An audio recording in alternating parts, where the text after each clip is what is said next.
नमस्कार दोस्तों, स्वागत है आपका हमारे YouTube चैनल एड एजुकेशन में। वर्णमाला की आपकी क्लासेस चल रही है और उसी के अंतर्गत आज के 20 महत्वपूर्ण एमसीक्यू क्वेश्चन यानी बहुविकल्पी प्रश्न आपके लिए लेकर आए हैं, जो आपकी एसएससी जीडी की एग्जाम जो आने वाली है उसके लिए, उसके अलावा एमपी पटवारी के लिए, एमपी एसआई के लिए और एमपी फॉरेस्ट गार्ड के लिए बहुत ही महत्वपूर्ण होने वाले टॉपिक जो है सामान्य हिंदी के सारे टॉपिक हम इस सीरीज में कवर करने जा रहे हैं। तो आपकी 2 क्लास हो चुकी है, वर्णमाला की एमसीक्यू बेस्ड क्लास है और तीसरी क्लास आपके लिए लेकर आए हैं आज। तो चलते हैं हमारे आज के पहले प्रश्न पर। पहला प्रश्न आपके सामने स्क्रीन पर है। पहला जो प्रश्न है वो है भाषा की सबसे छोटी इकाई है। ठीक है, पहला प्रश्न क्या है आपका? तो पहला जो प्रश्न है वो है भाषा की सबसे छोटी इकाई कौन सी है, वो आपको बताना है। पहला ऑप्शन है इसका शब्द, दूसरा व्यंजन, तीसरा स्वर और चौथा है वर्ण। तो इस प्रश्न का जो सही आंसर होगा वो क्या होगा? तो आइए समझते हैं भाषा की सबसे छोटी इकाई कौन सी है। ठीक है, तो यहाँ पर भाषा की सबसे छोटी इकाई की बात करें तो भाषा की सबसे छोटी इकाई में इसका जो सही आंसर होगा वो क्या होगा, तो उसको देख लेते हैं। भाषा की सबसे छोटी जो इकाई होती है वो ना तो आपका शब्द होती है, ना व्यंजन होती है, ना स्वर होती है, वो होती है वर्ण। जो चौथा वाला ऑप्शन रहेगा वही इस प्रश्न का सही आंसर होगा आपका। ठीक है, तो जो चौथा वाला ऑप्शन है उसी के साथ हम जाएंगे, वही इस प्रश्न का सही आंसर होगा। अब यहाँ पर देख लेते हैं, इनके विकल्पों के बारे में चर्चा करते हैं कि क्यों होती है भाषा की सबसे छोटी इकाई वर्ण। तो शब्द की यदि बात करें तो शब्द किसे कहते हैं?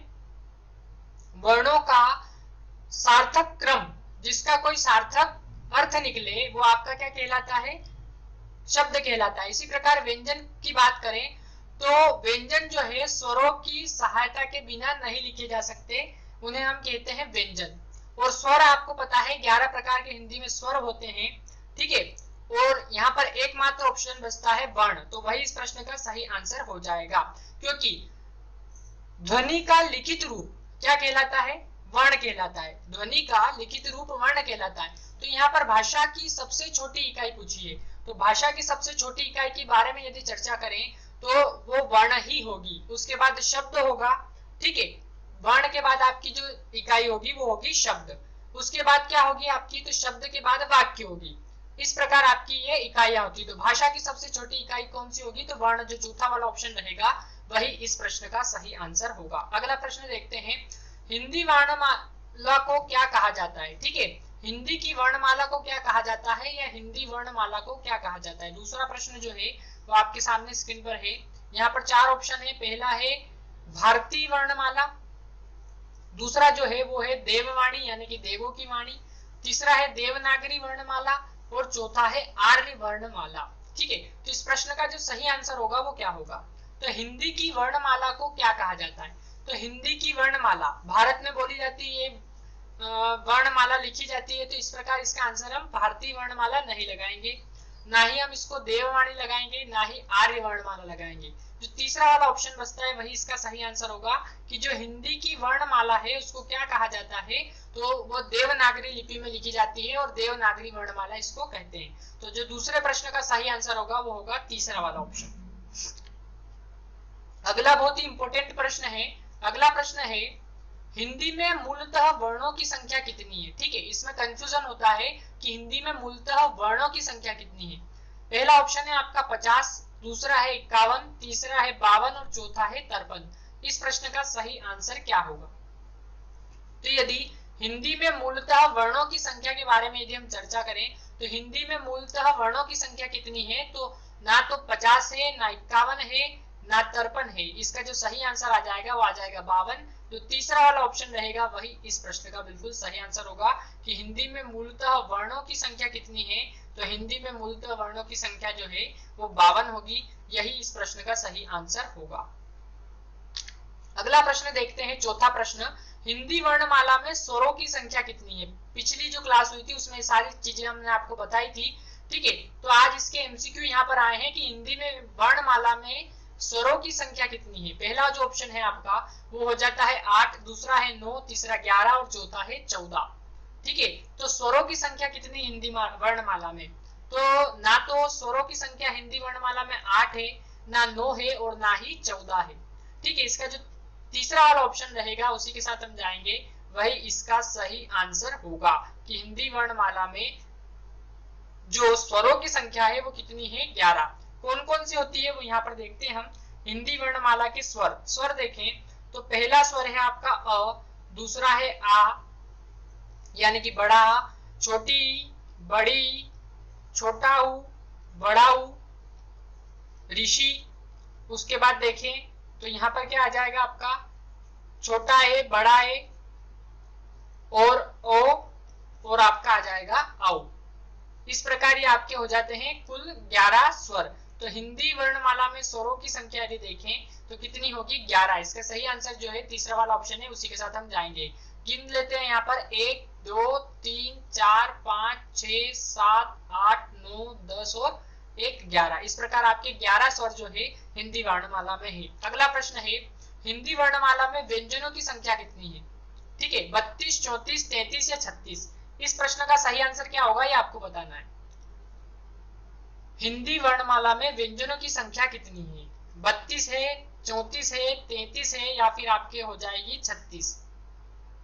तो यदि हिंदी में वर्णमाला में व्यंजनों की संख्या की चर्चा करें तो हिंदी वर्णमाला में व्यंजनों की संख्या कितनी होगी, तो ना ही आपके 32 व्यंजन होते हैं, ना 34 होते हैं और ना 36 होते हैं, 33 व्यंजन होते हैं। इसका जो सही आंसर आ जाएगा वो हो जाएगा 33। ठीक है, 33 के साथ हम जाएंगे, वही इस प्रश्न का सही आंसर होगा और वो है तीसरा वाला ऑप्शन। अगला प्रश्न है जिन शब्दों के अंत में अ आता है उन्हें क्या कहते हैं। बहुत ही इंपॉर्टेंट प्रश्न है ये। जो छठा प्रश्न है वो बहुत ही इंपॉर्टेंट प्रश्न है कि जिन शब्दों के अंत में अ आता है उन्हें क्या कहते हैं। इसका सही आंसर क्या होगा आपको बताना है। ठीक है, अनुस्वार कहते हैं, अयोगवाह कहते हैं, अंतस्थ कहते हैं या अकारांत कहते हैं। तो हम आपको बता दें कि प्रश्न से स्पष्ट हो रहा है जिन शब्दों के अंत में अ आता है उन्हें क्या कहते हैं, तो उन्हें कहते हैं ना तो अनुस्वार कहेंगे, ना अयोगवाह कहेंगे, ना अंतस्थ कहेंगे। एकमात्र ऑप्शन बच जाता है चौथा, वही इसका सही आंसर होगा, अकारांत कहते हैं उन्हें। जिन शब्दों के अंत में अ आता है उन्हें क्या कहते हैं, तो उन्हें कहते हैं अकारांत। क्या कहते हैं, अकारांत। इस प्रश्न का जो सही आंसर होगा वो हो जाएगा अकारांत, और वो कौन से ऑप्शन में, आपका चौथे वाले ऑप्शन में। ठीक है, इसी प्रकार आपका आकारांत होता है, इकारांत होता है, ईकारांत होता है, उकारांत होता है, उकारांत होता है। यानी कि यहाँ पर आपका अकारांत हो जाता है। ठीक है, एक हो जाता है अकारांत। और कौन कौन से होते हैं आपके अकारांत किसे कहते हैं, तो आपको स्पष्ट है जिन शब्दों के अंत में अ आता है उन्हें अकारांत कहते हैं। इस प्रकार एक और हो जाता है आपका आकारांत। ठीक है, उसके अलावा देखें तो आपका इकारांत हो जाता है, फिर हो जाता है आपका इकारांत, बड़ी ई आएगी इसमें, इकारांत। ठीक है, बड़ी ई का यहाँ पर प्रयोग होगा, इकारांत। फिर उकारांत, इसमें छोटा ऊ का प्रयोग होगा, और बड़े ऊ वाला उकारांत। ठीक है, तो इसमें कंफ्यूज नहीं होना है आपको। इसका जो सही आंसर हो जाएगा, हमसे पूछा है कि जिनके अंत में अ आता है उन्हें क्या कहेंगे, तो उन्हें हम कहेंगे अकारांत कहेंगे। ठीक है, इस प्रकार इससे भी प्रश्न पूछ सकते हैं आपसे कि जिन शब्दों के अंत में बड़ा ऊ आता है उन्हें क्या कहते हैं, तो उकारांत कहते हैं। इस प्रकार बड़ा ई आता है उन्हें इकारांत कहते हैं, बड़ा ऊ आता है उन्हें उकारांत, छोटा ऊ आता है उन्हें उकारांत, आ आता है उन्हें आकारांत। इस प्रकार इनका प्रश्न बन सकता है। तो छठे प्रश्न का जो सही आंसर हो जाएगा वो हो जाएगा अकारांत। अगला प्रश्न देखते हैं, निम्नलिखित में से कौन स्वर नहीं है। अब यहाँ पर आपको स्वरों की संख्या मालूम है, लेकिन ये पता नहीं है कि स्वर कौन से होते हैं, तो आपको इस प्रश्न का आंसर नहीं मिलेगा। इसलिए आपको इस प्रश्न का आंसर जानने के लिए स्वर जो 11 होते हैं वो 11 कौन कौन से होते हैं वो जानना आवश्यक है। ठीक है, जो हमने आपको बताया निम्नलिखित में से कौन स्वर नहीं है, तो यहाँ ऑप्शन दे रखा है अ, उ, ए और क। तो यहाँ पर आपको देखते से ही आंसर मिल जाएगा। जो क है वो स्वर नहीं है, क क्या है आपका, क व्यंजन है। तो इस प्रश्न का जो सही आंसर हो जाएगा वो क्या हो जाएगा, चौथा वाला ऑप्शन, वही इस प्रश्न का सही आंसर होगा, क्योंकि ये सभी स्वर है और यहाँ पूछा है कौन सा स्वर नहीं है, तो ये तो स्वर है, तो ये तीन ऑप्शन गलत हो जाएंगे। एकमात्र ऑप्शन चौथा बचेगा, वही इस प्रश्न का सही आंसर होगा। अगला प्रश्न है, निम्नलिखित में से कौन अयोगवाह है। ठीक है, तो अयोगवाह पिछली कक्षा में चर्चा की थी हमने, अयोगवाह क्या होते हैं। तो कौन अयोगवाह है, विसर्ग, महाप्राण, संयुक्त व्यंजन या अल्प प्राण। ठीक है, तो अयोगवाह कौन है, तो अयोगवाह कौन कौन से होते हैं आपके, तो अयोगवाह होते हैं एक तो अम होता है और एक अह। इस प्रकार आपके दो होते हैं अयोगवाह। तो यहाँ पर अयोगवाह कौन सा है? ना तो महाप्राण होंगे, ना संयुक्त व्यंजन होंगे और ना ही अल्प प्राण होंगे। अयोगवाह होंगे विसर्ग। ठीक है, क्या होंगे? विसर्ग। तो जो पहला वाला ऑप्शन है उसी के साथ जाएंगे हम, वही इस प्रश्न का सही आंसर होगा। 8वें प्रश्न का जो सही आंसर हो जाएगा आपका, वो हो जाएगा पहला वाला ऑप्शन। अगला प्रश्न है, इनमें से संयुक्त व्यंजन कौन सा है? ठीक है, यहाँ पर संयुक्त व्यंजन दे रखे हैं आपको। पहला है ऑप्शन ढ, दूसरा ज्ञ, तीसरा है अंग। क्या है तीसरा? तीसरा है आपका अंग। तीसरा जो है वो है आपका अंग। तीसरा में है अंग और चौथा है ड। ठीक है, तो इनमें से संयुक्त व्यंजन कौन सा है? इस प्रश्न का सही आंसर क्या होगा? जो 9वां प्रश्न है आपको बताना है। तो संयुक्त व्यंजन, ठीक है, तो संयुक्त व्यंजन की बात करें तो ज्ञ किस प्रकार लिखा जाता है? तो ज्ञ को जब हम लिखते हैं, ठीक है, ज्ञ को लिखते हैं तो ज्ञ को कैसे लिखते हैं? ठीक है, ज्ञ के उच्चारण में क्या होता है? तो इसका यदि उच्चारण करेंगे तो आपको यहाँ पर व्यंजन और व्यंजन इस प्रकार इसका उच्चारण मिलेगा। तो संयुक्त व्यंजन यहाँ पर पूछा है, तो ज्ञ इसका सही आंसर हो जाएगा, ना कि पहला वाला ऑप्शन, तीसरा वाला ऑप्शन और चौथा वाला ऑप्शन। दूसरा जो ऑप्शन रहेगा वही इस प्रश्न का सही आंसर होगा। ठीक है, कि इनमें से संयुक्त व्यंजन कौन सा है? तो ज्ञ इसका सही आंसर हो जाएगा। ज्ञ को लिखेंगे तो ज धन य, इस प्रकार इसका उच्चारण होगा ज्ञ। ठीक है, तो इस प्रकार इसमें संयुक्त व्यंजन कौन सा हो जाएगा? तो ज्ञ हो जाएगा। जो आपका दूसरा वाला ऑप्शन रहेगा वही इसका सही आंसर होगा। अगला प्रश्न है, निम्नलिखित में से कौन एक संयुक्त व्यंजन नहीं है? च, श, त्र और ज्ञ। तो संयुक्त व्यंजन फिर से पूछा है, कौन सा नहीं है? इस बार आपको नहीं कौन सा है वो बताना है इनमें से। तो यहाँ पर देखिए, तो श को यदि वर्ण विच्छेद करेंगे श का, तो श किस प्रकार होगा आपका? क धन श। ठीक है, त्र का भी इस प्रकार होगा, ज्ञ का भी इस प्रकार होगा। तो श यहाँ पर एकमात्र बच जाता है। तो कौन सा संयुक्त व्यंजन नहीं है? तो श, जो दूसरा वाला ऑप्शन रहेगा वही इस प्रश्न का आपका सही आंसर होगा। ठीक है, क्योंकि श, तो श को यदि हम तोड़ेंगे तो क और श में टूटेगा, त को तोड़ेंगे तो त और र में टूटेगा, य को तोड़ेंगे तो ज और य में टूटेगा, जो अभी आपको बताया। तो संयुक्त व्यंजन नहीं है तो श षटकोण का, जो दूसरा वाला ऑप्शन रहेगा वही इसका सही आंसर होगा। अगला प्रश्न है, निम्नलिखित में से कौन पष्ट स्वर है? तो जिह्वा के उच्चारण स्थान के आधार पर स्वरों के कितने भेद है? तो 3 भेद है। जो हमने कल वाली क्लास में इसका प्रश्न लिया था कि जिह्वा यानी जीभ के उच्चारण स्थान के आधार पर स्वरों के कितने भेद होते हैं? तो 3 भेद होते हैं, अग्र स्वर, पश्च स्वर और मध्य स्वर, या अग्र स्वर, मध्य स्वर और पश्च स्वर। तो कौन सा पश्च स्वर है ये आपको बताना है। आ, ई, ज और ढ। इसका सही आंसर क्या होगा ये आपको बताना है। 11वां जो प्रश्न है उसका सही आंसर क्या होगा? तो आपके पश्च स्वरों की बात करें तो ई, ज और ढ, ये तीनों आपके क्या हो जाते हैं? पश्च स्वर नहीं होते हैं। कौन सा पश्च स्वर है ये बताना है आपको। तो ई, ज और ढ ये पश्च स्वर नहीं होते हैं। एकमात्र ऑप्शन बच जाता है आ, और आ जो आता है वो आपके पश्च स्वरों के अंतर्गत आता है। तो यहाँ पर यही पूछा है कि कौन सा पश्च स्वर है, तो इसका जो सही आंसर हो जाएगा वो हो जाएगा आ। अगला प्रश्न देखते हैं, निम्न में बताइए कि किस शब्द में द्वित्व व्यंजन है। तो द्वित्व की यदि बात करें तो द्वित्व को पहचानने का तरीका क्या है कि यहाँ पर आपको आधे के बाद उसी आधे वाले वर्ण का पूरा उच्चारण देखने को मिलता है। जिस प्रकार आपको जैसे उत्साह, तो उत्साह में त के बाद पूरा त नहीं है। ठीक है, ठीक है, तो यहाँ पर आपका उत्साह इसका आंसर नहीं होगा। इसी प्रकार इलाहाबाद में कोई आधा वर्ण नहीं है, पुनः में भी कोई आधा वर्ण नहीं है, दिल्ली में आधा वर्ण है, यही इसका सही आंसर होगा। कैसे होगा?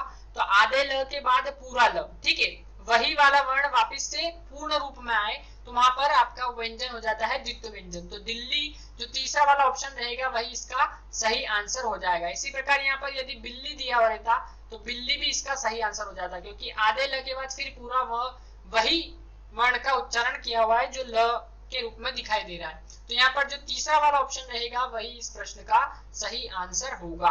अगला प्रश्न है, हिंदी वर्णमाला में अयोगवाह वर्ण कौन से हैं? कि अभी हमने आपको बताया कि अयोगवाह कौन कौन से होते हैं, इसका सही आंसर आपको बताना है। इस प्रश्न का जो सही आंसर होगा वो क्या होगा? हिंदी वर्णमाला में अयोगवाह वर्ण कौन से हैं? अ, आ, ई, उ या अम और अह। तो इसका जो सही आंसर हो जाएगा, ना तो पहला वाला ऑप्शन होगा, ना दूसरा वाला ऑप्शन होगा और ना ही तीसरा वाला ऑप्शन होगा। एकमात्र ऑप्शन बचता है चौथा, वही इसका सही आंसर हो जाएगा। अम और अह जो है आपके ये है अयोगवाह, और हिंदी वर्णमाला में अयोगवाह वर्ण कौन कौन से हैं, तो अम और ह, दो ऑप्शन, चौथा वाला जो ऑप्शन है उसी के साथ हम जाएंगे, अम और अह, ये आपका अयोगवाह कहलाता है। अगला प्रश्न, निम्नलिखित में से अंतस्थ व्यंजन कौन सा है, बहुत ही इंपॉर्टेंट प्रश्न है ये, निम्नलिखित में से अंतस्थ व्यंजन कौन सा है। ठीक है, तो अंतस्थ व्यंजन के बारे में हमने आपको बताया था, ठीक है, कि ऐसे व्यंजन जिनके उच्चारण में मुख से निकलने वाली वायु घुमड़कर बाहर निकलती है वो क्या कहलाते हैं, अंतस्थ व्यंजन कहलाते हैं। ऑप्शन पहला है ड, य, स और ट। इस प्रश्न का सही आंसर क्या होगा वो आपको बताना है। ठीक है, तो इस प्रश्न का जो सही आंसर होगा वो हो जाएगा य। क्या होगा, य, क्योंकि अंतस्थ व्यंजन कितने होते हैं, चार। कौन कौन से होते हैं, य, र, ल और व। तो यहाँ पर आपको एकमात्र ऑप्शन दे रखा है य, तो यहाँ पर आपका अंतस्थ व्यंजन हो जाएगा य, ना कि ड, स और ट। ये तीनों आपके गलत हो जाएंगे। जो दूसरा वाला ऑप्शन रहेगा वही इस प्रश्न का सही आंसर होगा, उसी के साथ हम जाएंगे। अगला प्रश्न, निम्न में से कौन सा घोष वर्ण है, ख, च, म, ठ। इसका सही आंसर क्या होगा, तो यदि घोष वर्ण की बात करें तो घोष वर्ण कौन सा होगा, तो यहाँ पर ना तो आपका ख होगा, ना ही आपका ठ होगा और ना ही आपका च होगा। यहाँ पर म जो है वो होगा सघोष वर्ण। ठीक है, तो तीसरा वाला जो ऑप्शन है उसी के साथ हम जाएंगे, वही इस प्रश्न का बिल्कुल सही आंसर हो जाएगा। कौन सा घोष वर्ण है, तो म, तीसरा वाला जो ऑप्शन रहेगा वही इस प्रश्न का सही आंसर हो जाएगा। ठीक है, अगला प्रश्न है, शब्दकोश में सबसे बाद में कौन सा वर्ण आएगा। आपको देखना है कि सबसे बाद में कौन सा वर्ण आएगा, भ, थ, ह और झ। ठीक है, तो आपको वर्णमाला इसके लिए पूरी याद होनी चाहिए, तभी इस प्रश्न का सही आंसर आप लगा पाएंगे। यानी कि 52 वर्णों का स्थान किस क्रम में रहते हैं, 52 वर्ण, वर्णमाला इसके लिए आपको याद होना चाहिए। तो शब्दकोश में सबसे बाद में कौन सा वर्ण आएगा, तो 16वें प्रश्न का जो सही आंसर हो जाएगा वो क्या हो जाएगा, ह, ना कि भ, थ और झ। तो यहाँ पर शब्दकोश में सबसे बाद में कौन आएगा, तो ह आएगा। तीसरा वाला जो ऑप्शन है वही इस प्रश्न का बिल्कुल सही आंसर हो जाएगा। अगला प्रश्न है, शत्रज्ञ किस प्रकार के व्यंजन है, संयुक्त, अंतस्थ, ऊष्म या संधि। तो ना तो संधि आएगा, ना ऊष्म आएगा और ना ही आपके हो जाएंगे अंतस्थ, क्योंकि अंतस्थ अभी हमने आपको बताया य, र, ल होते हैं और यहाँ दे रखा है शत्रज्ञ। तो इस हिसाब से देखें तो आपका जो संयुक्त व्यंजन है वो शत्रज्ञ है। तो पहले वाले ऑप्शन के साथ हम जाएंगे, वही इसका सही आंसर हो जाएगा। ठीक है, अब श को देखें तो अभी हमने आपको बताया क, श, त्र को त, र, ज्ञ को ज, य, इस प्रकार इनको तोड़ेंगे हम तो इनका उच्चारण इस प्रकार होगा। तो संयुक्त व्यंजन के प्रकार है शत्रज्ञ। अगला प्रश्न है ए और ए, छोटा ए और बड़ा ए वर्ण क्या कहलाते हैं, नासिक की मूर्धन्य, ओष्ठ या कंठ तालव्य। तो हमने आपको पिछली क्लास में भी ये क्वेश्चन दिया था, बहुत ही इंपॉर्टेंट प्रश्न है ये। ए और ए कौन से व्यंजन के वर्ण कहलाते हैं, तो यहाँ पर ना तो नासिक से इनका उच्चारण होता है, यानी नासिका से यानी नाक से नहीं होता है, ना ही मूर्धा से होता है और ना ही होठ से होता है यानी कि ओष्ठ से होता है, कंठ तालव्य कहलाते हैं ये। जो चौथा वाला ऑप्शन रहेगा उसी के साथ हम जाएंगे, वही इस प्रश्न का सही आंसर होगा कि ए और ए वर्ण क्या कहलाते हैं, कंठ तालव्य। अगला प्रश्न है, क्ष ध्वनि किसके अंतर्गत आती है, मूल स्वर, घोष वर्ण, संयुक्त वर्ण या तालव्य। तो 19वें प्रश्न का जो सही आंसर होगा वो अभी आपको बताया था, संयुक्त वर्ण के अंतर्गत ये आता है, ना कि घोष, मूल और तालव्य के अंतर्गत। तो तीसरा वाला जो ऑप्शन है वही इसका सही आंसर हो जाएगा। आज का आखिरी प्रश्न है, इनमें से ओ का उच्चारण स्थान कौन सा है, दंत्य, मूर्धा, तालु या कंठोष्ठ। तो ना तो दंत से ओ का उच्चारण होता है ओ, तो यहाँ पर दांत का प्रयोग नहीं हो रहा है, ना ही मूर्धा से होता है, ना ही तालु से होता है ओ का उच्चारण। ये कंठ और ओष्ठ दोनों से होता है, तो कंठोष्ठ भी इसका सही आंसर आ जाएगा, या कंठ ओष्ठ जो चौथा वाला ऑप्शन हमको दे रखा है जिस प्रकार से, वही इसका सही आंसर होगा, ना कि तीसरा, दूसरा और पहला। चौथा वाला जो ऑप्शन होगा वही इस प्रश्न का सही आंसर होगा। तो इस प्रकार ये 20 प्रश्न थे आपके इंपोर्टेंट प्रश्न। अगले 20 प्रश्न आपके कल की क्लास में होंगे, बहुत ही इंपोर्टेंट क्लास चल रही है। तो आपकी 3 क्लास हो चुकी है, ठीक है, तीसरी क्लास है आज की। तो 60 प्रश्न हो चुके हैं वर्णमाला के।